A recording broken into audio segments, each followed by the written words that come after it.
Hello everyone, welcome back to Forbidden Planet TV. I'm Jack, here again at Forbidden Planet Camden with the new release comics right behind me because yes, today is another new comic book day. So let's have a look at what I'm picking up this week. J. Scott Campbell does not rest. We have the third week of the Just Spectacular collection from Marvel, celebrating J. Scott Campbell's art on basically every single book. He's got a cover on every single book. They're actually part, I saw on his Instagram, of one massive landscape of characters, and these covers are just spotlighting each and every single one of them. So let's quickly crack through what's out this week from that. Nova graces the cover of Imperial issue 3 this week, part of the ongoing series that I'm collecting as well. Jonathan Hickman's major Marvel space political thriller full of assassinations, misdirections and intrigue. So if you're picking up Imperial, maybe you'll go for the Nova cover this week. Lending his talents to Psylocke on this cover for her ongoing series. This is issue 10. Wolverine, the best he is at what he does. Same as J. Scott Campbell, a lot in that respect. This is a cover for issue 12. Spider-Gwen gets the J. Scott Campbell treatment on the cover of a brand new issue 1. So a new ongoing series for Ghost Spider, Spider-Gwen. So if she's one of your favorite characters from the movies, from the comic series, I'm a big fan of the Jason Latour run. Issue 1 is on the shelf this week as well. The wall crawler himself, Spider-Man, has a J. Scott Campbell cover this week as well. There's actually a couple other covers I want to talk about, and the interiors, obviously, when I get to that part of my pull list video, so stay tuned for that. And a character, J. Scott Campbell is no stranger to drawing, especially on infamous covers. Now, in another new ongoing series, another #1 from Marvel this week, we also have Black Cat. I'm actually in a bit of trouble this week with the Black Cat books. There's so many variants on the shelf, and even the cover A, Adam Hughes doing an incredible job with cover A. Peach Momoko, the incredible Japanese artist and most unique styles out there, is gracing a lot of covers and interiors of Marvel these days. And then an artist duo whom I love very dearly that I mention all the time is the Dodsons, Terry and Rachel Dodson, with this wonderful foil cover saving a little kitten from a lamppost. Well, God, they're good at storytelling in still images. Yeah, I love this. Lots of variants. Lots of variants. Lots of variants. No, I know I'm joking. I'm putting on the overwhelmness of it, but it is amazing to see that we're getting so many covers and so many talented artists lend themselves to Marvel and DC and Image and all these other independent creators as well. Variant covers sometimes can feel a little gimmicky, but when you have such top talent on there, I think any worries about it being just a draw to buy more, which obviously it is, but those sort of fears dissipate because who can complain when you've got such amazing artwork to look at and to have celebrated on the covers on these incredible tomes. So yeah, I love them. We'll jump straight in to the ongoing series I'm picking up. As I've already mentioned, Spider-Man issue 10 is on the shelf this week. Issue 9, which came out 2 weeks ago, I mentioned, felt like it was probably going to be a little bit more relaxed, a little bit more of a reset for the series as it goes forward. I'm really excited for everything that's gearing up for Spidey, and as you can see,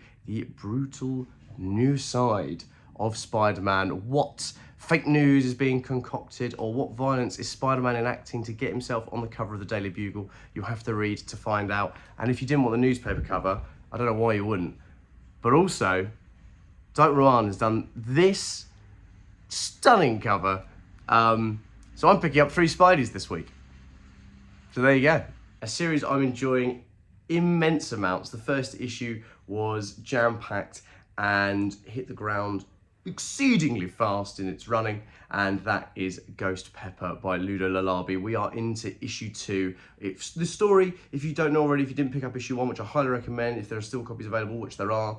I don't know why I said if, I know there are. I've got some here, and they'll also be available on the Forbidden Planet website, forbiddenplanet.com. Go and get yourself a copy. But yes, Ghost Pepper issue 2 is now on the shelf. The first issue was crazy good. The story follows a being called Ash who has within him some innate or maybe some man-made powers that exceed those of the normal human limits, and when he is enraged, he is unstoppable, very hulking in that manner, and his companion Jiminy is possibly one of the only people that can soothe him. But they are now on the run from the cyborg hordes that chase them from insidious masters above, and with the help of Laloy and her food truck, they are now on the run in this wastelandy, Gurren Lagann-y, stupendous world that Lalabi is building. I highly recommend getting involved, because if this keeps tracks, this could end up being one of the best series of the year.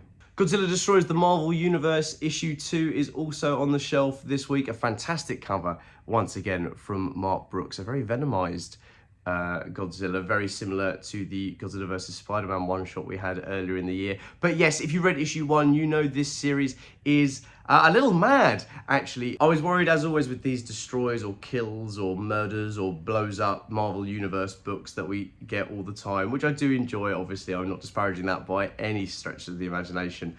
But I'm always cautious about how they're actually going to pull it off. And I think Joey Duggan has done a stupendous job at making sure that this not only feels fresh and new, this is a series that spans across the Marvel Universe's timeline, showing the utter destruction and chaos caused by the kaiju and Godzilla himself. So yes, issue 2 is on the shelf this week. Now onto a series that is just full of so much joy and is a return to the episodic nature of the Golden and Silver Age comics gone by, and that is Superman Unlimited from Dan Slott. Every issue is such a unique episode in the life of Superman, whilst maintaining that through line set up in issue 1 of Kryptonite now being a very easy to get hold of resource, and that's impact on Superman and his family and a host of other heroes that surround him. But every issue has just been so cool, so engaging, and like I said, it feels like a real blast from the past with modern takes and wonderful artwork every issue. This, as you can see, is the Super Man Bat. I have done everything I can to avoid reading the descriptions and the synopsis for this issue, which might be very counterintuitive considering the fact that I need to know all about it as part of working here at Forbidden Planet. But I'm a collector first and foremost. I truly am. I love the medium, and there's nothing better than going into a series with a nice surprise. So I'm so excited for issue 4, and I can't wait to see what this is all about and how they pull this off. I can't wait to turn the page. It's gonna be great. Absolute Batman, another ongoing series that I'm collecting. There's a lot to get through this week, so everyone knows how much I'm enjoying Absolute Batman. If you don't, feel free to check out any of the previous videos here on Forbidden Planet TV, or pick it up yourself. Volume 1, there it is, now available. Now available in trade paperback and hardcover, as I mentioned last week. Same for Absolute Wonder Woman and Absolute Superman. Head on down to your local Forbidden Planet to pick yourself up a copy, or grab a copy from our website, as always. But yeah, still loving this series. Another addition to the shelf this week, and I can't believe it's been 20 years, a 20th anniversary facsimile edition of Civil War issue 1. Yes, the Marvel event that got me into comics. Genuinely, it was one of the first graphic novels I picked up at the Panini trade many years ago. And sorry to make some of you remember that this is now 20 years ago, but yes, Civil War, which kicked off an incredible age of Marvel Comics and Avengers books. Mark Millar and Steve McNiven, just an incredible job. So it's not just a facsimile of issue 1. There's also some facsimiles of foil covers, including the just wonderful Michael Turner, an incredible talent, and lent so much of his work to some brilliant variant covers for Civil War. So yeah, I believe we are getting facsimiles of the rest of the series as well. So yeah, if you're a fan of Turner's work, then we're getting all of these variants again, and hopefully also in foil if that's your bag. But yeah, Civil War, back on the shelf after 20 years. A massive one-shot this week. We have Marvel All In, The Thing versus the Marvel Universe, that retro classic text for the Marvel Universe title there. Everyone's fighting the Marvel Universe. Everyone has beef with the Marvel Universe, and this time it's the ever-loving blue-eyed Thing. Yes, Ben Grimm, hot off the heels of all the success of the Fantastic Four movie and the ongoing Fantastic Four series. Ryan North at the helm of most of the FF at the moment in Marvel Comics, including this one-shot with artwork from the wonderful, the brilliant Ed McGuinness, one of the artists I grew up reading and loving, primarily on his work on the Hulk during the Red Hulk era and beyond. If there's one thing Ed McGuinness is good at, it's drawing bulking characters clobbering things. And it's clobbering time. Yeah, I'm just really excited. I've said already once today, there's a lot of these versus Marvel Universe books. I think this is going to be quite a unique take, very akin to X-Men 100. Yeah, very. If you get the reference, it's a bit of a deep cut there, and hopefully another hook to get you to pick it up. If those of you who've read the classic X-Men issue 100 from Chris Claremont, you'll know what I'm on about maybe, or what I'm alluding to. But yeah, I can't wait for this. I love the thing. I was a huge fan of the FF movie. I've been reading a lot of FF again lately. I've picked a lot back up because it's got me back in the groove. It's got me back in the FF groove. I've missed it. So yeah, really enjoying this stuff.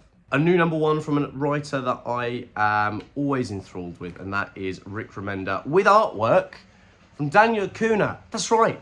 The duo of Marvel Now's Uncanny Avengers are back together again. I am so excited for this #1. It's gonna be crazy. It is a war story, an anthropomorphic war story that sees a fallen soldier have to make his way through enemy territory and rely on the kindness of those civilians that have been crushed under the regime he fights against. Very different to Uncanny Avengers.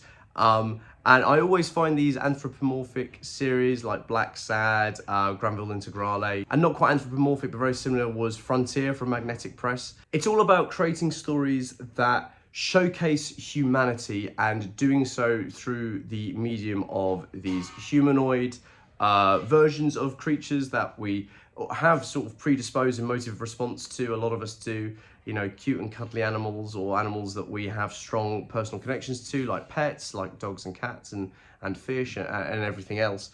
I think it's a brilliant tool for writers to be able to quickly establish an emotional connection between ourselves, the reader, and the characters.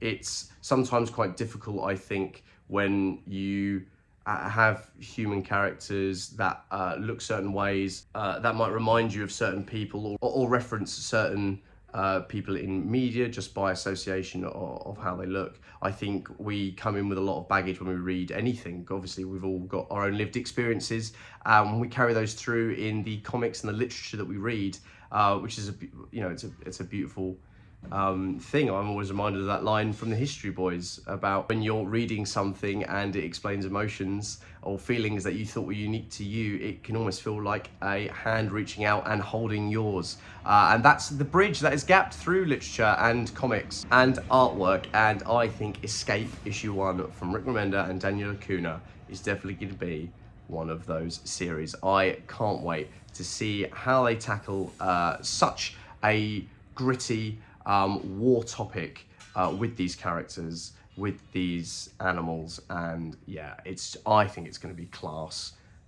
So definitely pick up a copy off the shelf. And last but by no means least, we have the humongous anniversary issue of Batman Detective Comics, issue 1100. This giant-sized issue is playing host to tons of talent. Tom Taylor, Bill Sienkiewicz, Dan Watters, Greg Rucka, just to name a few. There are so many names on this billing, and even more inside as well. 1100 issues of Detective Comics is an incredible milestone, and definitely one to be celebrated, and ahead of Batman Day later in the year as well. So there's gonna be a lot of celebration, much like there was the Summer of Superman in a few weeks as well. So get ready for that, because that's gonna be really cool. And we're getting a lot of cool reprints and new material to celebrate Batman, much like this. So if you wanna get ahead of the curve and start celebrating now, Detective Comics 1100 is on the shelf. That was a huge week this week. Thank you so much for sticking with me through it. There's been some brilliant stuff on the shelf, and I just can't stop gushing about it.